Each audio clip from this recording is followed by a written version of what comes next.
கேள்வி கேட்க சொல்கிறாங்களா? உனக்கு கிடைக்க வேண்டிய அந்த ரெக்கக்னைஸ் கிடைக்கலங்கிற வருத்தம் எங்கள் எல்லாருக்குமே இருக்குது. திருமதி செல்வம் டைமில் சின்ன திரையில் விஜய்னு சொன்ன ஒரு கூட்டம் நான் கேட்டிருக்கேன், நான் கேள்விப்பட்டிருக்கேன். அதுக்கப்புறம் அது ஏன் இன்னும் மேலே மேலே போகலைங்கிற அந்த ஒரு சின்ன வருத்தம் எனக்கு இருக்குது. ரொம்ப நல்லவன், ஆனால் அந்த கோபம் எல்லாத்தையும் அப்படி தொடச்சி போட்டுடும். அதனால தான் என் பொண்ணு அவனை விட மாட்டேங்கிறா. சீரியஸ்லி ரொம்ப நல்ல மனுஷன். அவனுக்கு கிடைக்க வேண்டிய அந்த ரெக்கக்னைஸ் கிடைக்கலங்கிற வருத்தம் எங்கள் எல்லாருக்குமே இருக்குது. இன்னும் கொஞ்சம் மேலே போயிருக்கலாம். எனக்கு தெரிஞ்ச திருமதி செல்வம் டைமில் சின்ன திரையில் விஜய்னு சொன்ன ஒரு கூட்டம் நான் கேட்டிருக்கேன், நான் கேள்விப்பட்டிருக்கேன். அதுக்கப்புறம் ஏன் இன்னும் மேலே மேலே போகலைங்கிற அந்த ஒரு சின்ன அந்த ஒரு ஃபீல் எனக்கு இருக்குது. சஞ்சீவ் நடித்த சீரியலில் உங்களுக்கு பிடிச்ச serial Thirumathi Selvam. Super serial.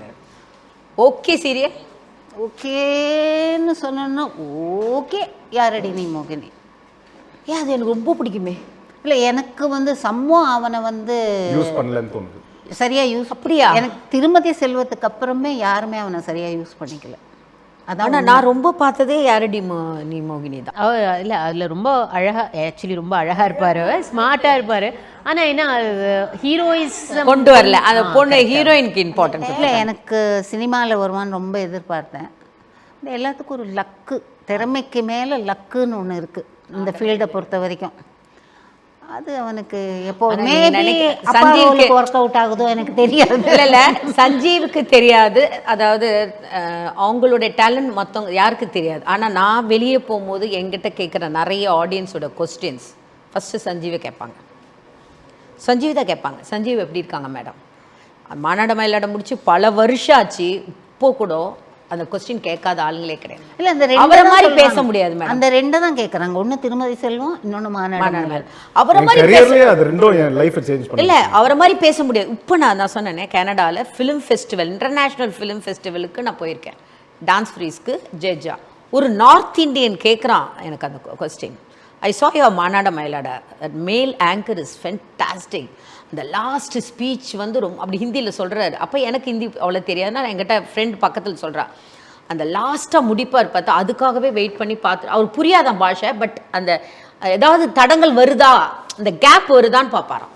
ஒரு நார்த் இண்டியன் என்கிட்ட சொல்லும் போதும் அப்போ எனக்கு ரொம்ப பெருமையாக இருந்தது. ப்ரோக்ராம் முடிஞ்சு இத்தனை வருஷாயும் அதோடைய ஒரு ரெக்கார்டை பிரேக் பண்ண ஒரே ஆங்கர் யாருன்னா அது சஞ்சய். அதை இது வரைக்கும் யாருமே ஃபில் அப் இல்லை. அது எனக்கு தெரிஞ்சு இப்போ நீங்கள் யூஸ் பண்ணிட்டீங்க சஞ்சீவ், எந்த அளவு முடியுமோ எல்லாம் பண்ணி எல்லா விதத்துலையும். அந்த அளவு லைஃப்பில் இன்னும் மேலே கொண்டு போகிறதுக்கு நீ யாரும் அவரை சரியாக யூஸ் பண்ணிக்கலைங்கிற வருத்தம் எனக்கு இருக்குது. நல்ல இப்போ எனக்கு தெரிஞ்ச நல்ல தமிழ் தெரிஞ்சால் ஹீரோ வர்றது கஷ்டம்னு நினைக்கிறேன். சரியா? எல்லா டேலண்ட்டும் இருந்து ஒரு ஹீரோ வர்றது ரொம்ப கஷ்டம். எதுவுமே மண்பானையாக இருந்தாங்கன்னா அவங்களுக்கு தகுந்த மாதிரி ஏதோ பண்ண வச்சு அவங்க ஹிட் ஆக்கிடுறாங்க. அதுதான் உண்மை. நீ நிறைய ஃப்ரீயாலாம் பண்ணியிருக்க படத்துக்கு அப்படின்னு கேள்விப்பட்டேன். சீரியல் சம்டைம்ஸ் நான் போகும்போது ஒரு சீன் தான் அப்படின்னாங்கன்னா, இல்லை வேண்டாம் எனக்கு காசு வேண்டாம் அப்படின்னு சொல்லிட்டு வந்துடுவேன். ப்ரொடியூசர் பாவம், ஒரு சீனுக்கெலாம் பேமெண்ட் தர முடியாது, இது வேண்டாம், சும்மா ஒரு 2 hours தானே, பரவாயில்ல போயிட்டு போகுதுன்னு சொல்லி நடிச்சிட்டு வந்துடுவேன் வீட்டுக்கு. ப்ரொடியூசருக்கே ஃபோன் பண்ணி இந்த டே கேன்சல் பண்ணுங்க, எனக்கு அந்த அட்டெண்டன்ஸ் இருக்கும், அதில் வேண்டாம் இது சேர்க்காதீங்க அப்படின்னு சொல்லிட்டு.